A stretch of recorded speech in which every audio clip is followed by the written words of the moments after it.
Hello everybody, Chris Profi, musically obsessed, Metallica, my story, the classic years.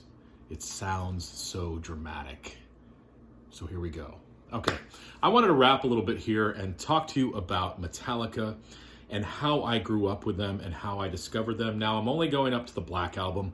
I'm going to consider that the classic years. I know I'll probably get flack from other Metallica fans that said, why are you stopping with the Black Album? I just am.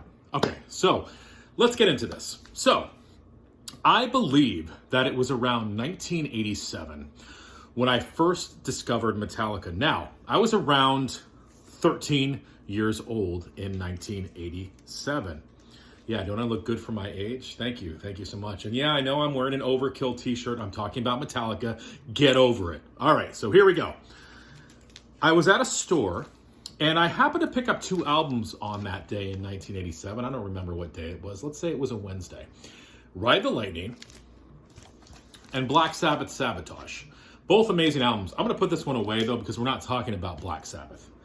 This was my first foray into Metallica, and I didn't know what to expect. Well, let me just tell you, I put the needle down on the turntable, and the first thing you hear is that little intro to Fight Fire with Fire, and then it just blisters into Fight Fire with Fire. I had never heard anything as fast as that, as angry as that, as aggressive as that, and I was hooked, and Metallica led me to heavier metal and heavier rock, because at that point I was listening to like Bon Jovi, Slippery When Wet. So this sort of was a gateway for me. Now, this was my first experience with Metallica, and I was hooked, as I said. So this album came out in 84, so it was already about 3 years old when I first listened to it, right? So discovered Ride the Lightning, was blown away by it. Always say this, but I was scared of Cliff Burton's on the photo on the back because he looks like the Walking Dead. And then I started to say, okay, Metallica, yeah, I need to go listen to more albums. So, as I said, this was 1987. So I went back to 1986 and listened to Master of Puppets. And you know, as we know as Metallica fans, each album was like a step up for them. So Master of Puppets was a step up from Ride the Lightning, even though Ride the Lightning is my favorite record. Just sonically and, just the songwriting on it as well. Just an iconic cover. And, in 1987, you were cool if you were listening to Metallica. All right, and I wanted to be cool. So this album from top to bottom just blew me away. I mean, Battery, Master of Puppets, The Thing That Should Not Be, Disposable Heroes, Leper Messiah, Damaged and Incorporated. You know, this just solidified for me how good of a band Metallica was, okay? So 1987, I also listened to this little gem that came out. All right, the 598 EP, Garage Days Revisited. I remember having this on cassette. And this was like sort of very different for me. It was like loose Metallica, fun Metallica. This is where I first heard the Misfits. Metallica introduced me to the Misfits, as I know they introduced the Misfits to a lot of people. I loved this album when it came out. I still love this record. Helpless, The Small Hours, The Wait, Crash Course in Brain Surgery. I had never heard who Budgie was. Last Caress, Green Hell. I fell in love with those songs. And then I got into a whole Misfits thing, but that's another video. But Garage Days Revisited, right? Okay, so that was like 1987, 1986.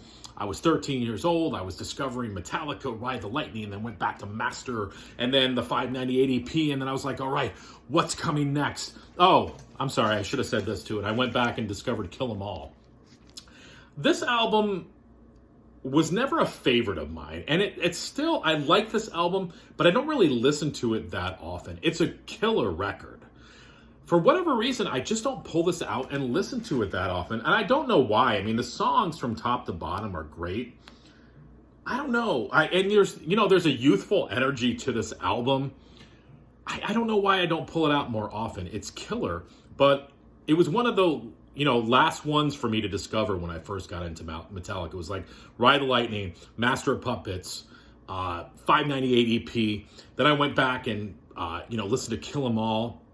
But then 1988 comes around. I was 14 years old. And my friend had this album on cassette. And I put it into my Walkman on the bus in junior high school. And I was blown away. Everything about this album just kicked my ass. I had never heard it was almost like when I first listened to Ride the Lightning. This album blew me away.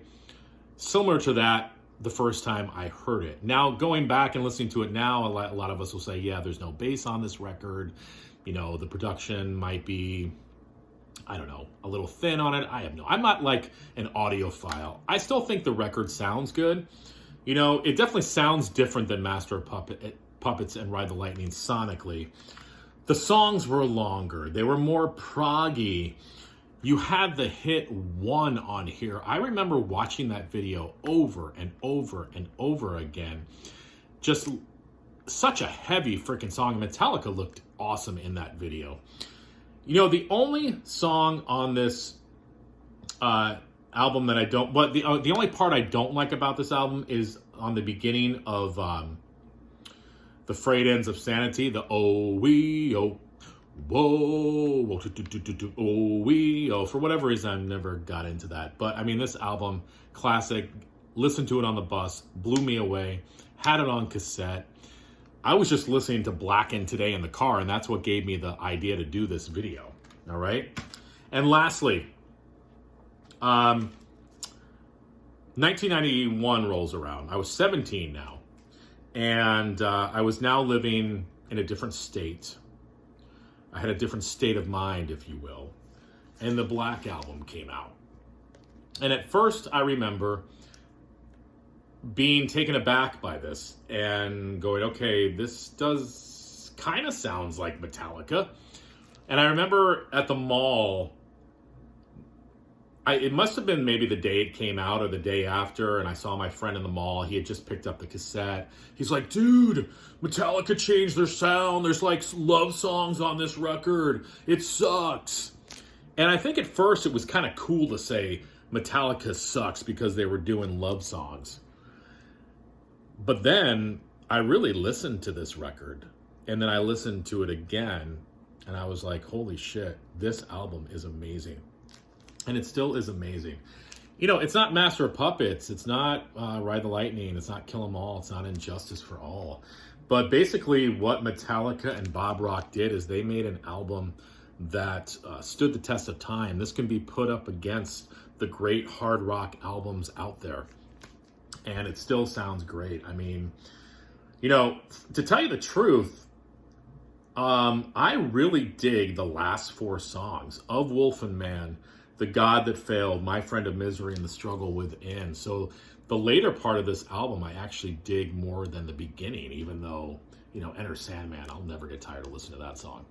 But I grew to really like this album, as a lot of us did. And of course, we know what happened to Metallica after that. But that was sort of how I got into Metallica, how I felt about Metallica. I still love Metallica. As I said, I was just listening to them today in the car. My daughter actually just got into the song For Whom the Bell Tolls. She's like, Dad, you know that song For Whom the Bell Tolls? And I'm like, yeah, I know that song. She's like, oh, I guess she heard it on TikTok or something. So I put it on, and she and I were just like singing in tandem to it. And it still gave me goosebumps. And I still felt that youthful exuberance, that energy that I felt when I first heard Metallica. So that's kind of cool that music can still do that for me. And obviously it's still turning kids on today as well. So listen, guys, thanks for listening. Have a great day. And why don't you put a Metallica record on, or a Metallica CD, or a Metallica cassette? Does anybody have any? Actually, were there Metallica 8 tracks? I think 8 tracks were over by that point. But all right, guys, adios.